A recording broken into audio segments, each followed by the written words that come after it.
我終於都等到嗰個 Coinbase 出咗個業績啦，咁啊梗係差啦，唔使講噶啦，係咪先啊？即係大家都知道，啱啱我上一季嘅話 crypto 基本有生意啫，冇人買噶嘛，大佬係咁跌，係咁跌到啲人慌晒，咁個個買黃金噶嘛，你都記得我哋之前都係都淨係焦點係睇緊黃金噶嘛，係咪？直至到呢場美伊嘅衝突令到啲油價升，而油價需要係用美元交易，咁先慢慢執咗黃金落嚟個功能落嚟，咁啊變咗美元就即係啲人因為買油要用美元啊嘛，係咪咁拋售黃金，所以黃金先跌落嚟啫嘛，係咪咁？所以變咗上3個月 crypto 生意一定唔好噶啦咁，所以反而我都期待今朝嗰個即係嗰個季報咧，我係關心佢究竟係冇生意還冇生意，究竟佢有啲咩嘢發生咁樣嚇，即係 Coinbase 咁樣。咁我自己睇嘅資料，大家都見到今日我寫咗2篇文關於 Coinbase 咁樣。咁如果有啲同學有啲舊生或者有啲即係睇 YouTube 嘅人，你唔知道我嘅網站啊，下邊我打咗個網站名，你可以睇睇啊咁樣。咁我就唔覺得 Coinbase 咁差嘅，所以今晚咧，如果而家我頭先我唔知而家有冇變啊，我跌即係180幾啊嘛，係嘛？180幾咁，我想買㗎，我想買嘅啊。我自己想買啲，我唔係建議你買下，記住啊，因為佢都係呢段時間即係咁年齡嚟講嘅低位都係150，咁180幾差唔多啦。咁佢最重要就係即係佢係每股係蝕嘅，咁蝕嘅原因就係因為真係冇乜生意啦，真係呢段時間，同埋佢又做咗好多嘅發展啦、優化嘅，譬如話收購咗間比特幣嘅期貨嘅公司翻嚟咁樣啊。咁又要同佢係咩結合翻，同佢原本呢個因為 Coinbase 不嬲都冇做期貨唔叻嘅，咁樣咁所以變咗一收購咗又要結合啦，係咪？又要優化啦咁，即係等於好似匯豐咁樣，匯豐收購咗恒生咁一樣係要優化一段時間咁樣。咁但係匯豐還好有生意啊嘛，咁所以變咗佢唔會每股係負值，咁但係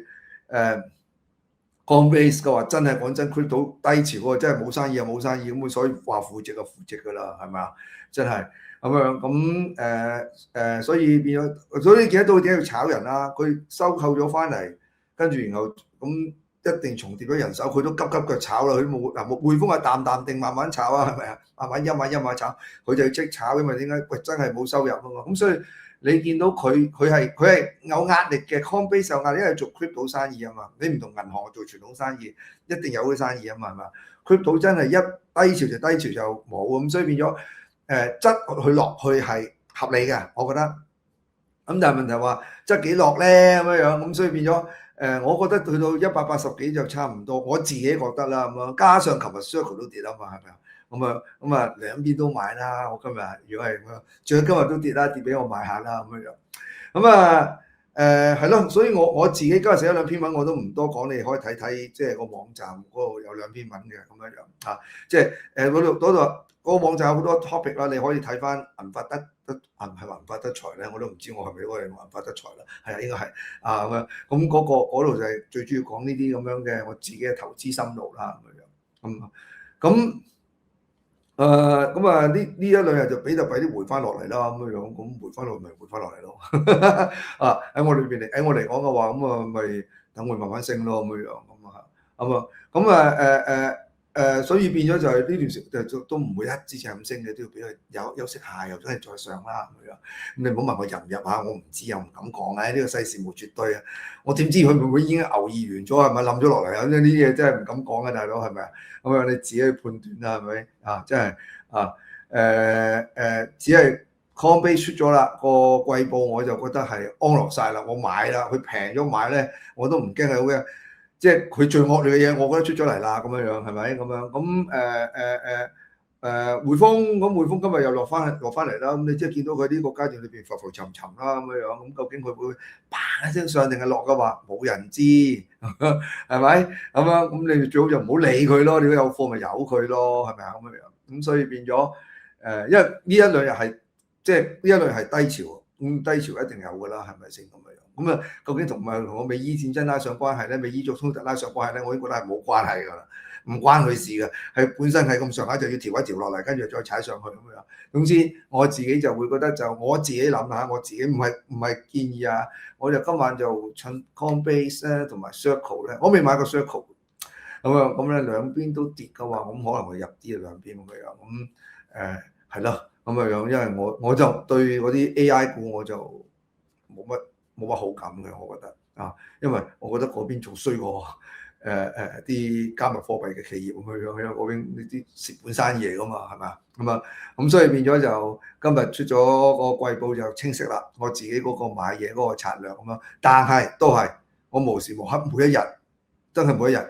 每一個鐘頭我都警覺，究竟而家個牛二喺我嚟講嘅所謂唔係牛二，喺我呢個牛三嘅第二個階段，牛三嘅第二個階段裏邊啊，即係頭先我唔知啱啱講嗰陣時係咪講牛二啊，係個矯正翻啊，喺個牛三嘅呢一個第二嘅階段裏邊咧，幾時完啊咁樣，我係會不斷，我唔敢樂觀，我真係唔敢樂觀，我每一日都留意住。亦都係咁樣講，我當買嘢嗰陣時，我都會永遠都會留一手嘅，就係話會唔會有邊啲嘢係賺錢啊，賺咗放咗先，即係唔會全部 all in 啊，咁好大風險噶嘛。或者會唔會有啲跌得嚟，跌嘅幅度唔夠另一隻跌嘅幅度大，而咧我覺得跌得幅度大嗰隻咧，其實幾有潛力啦咁樣，咁可能我會換馬嘅，嚇，即係譬如話我係有換㗎，因為我呢段時間睇到以太幣咧佢有升，但係我升幅真係好慢啊。遠差過比特幣，所以咧呢次跌咧，佢跌咗大概6% 咗緊啫，咁樣我整走咗佢，我賣走咗佢，因為我有啲 OSL 同埋OSL 嗰度，我覺得都幾貴下，我自己覺得啫嚇咁樣，咁我咧就整走咗佢出嚟咧，係我轉入今晚諗住 Coinbase，因為 Coinbase 跌咗10幾個 percent。係嘛咁樣，咁而我啊覺得佢嗰個升值潛力都幾高下啦，自己覺得就嚇，我再講一次，自己覺得嘅就即係我絕對會錯㗎嚇，即係你跟只可能參考我諗嘅嘢，咁我就換馬咁樣，我係會有咁樣做法嘅，咁樣即係當我見到一個情況或者我覺得即係拍喺嗰邊嗰度唔係好傻喎，升得唔夠爆炸力喎，而嗰邊嘅跌幅大喎，咁我就轉過去㗎啦，咁當然啦，喺轉嘅過程裏邊，唔好突然間Coinbase今晚突然間升翻上嚟啦，咁樣即係我入嗰陣時要入貴啦，係咪咁樣？咁可能我唔入㗎啦，咁我本身都有啲 Coinbase 嘅，咁等佢升嚟賺啦，咁樣係嘛？投資嘅嘢好煩嘅，真係唔好神嘅，真係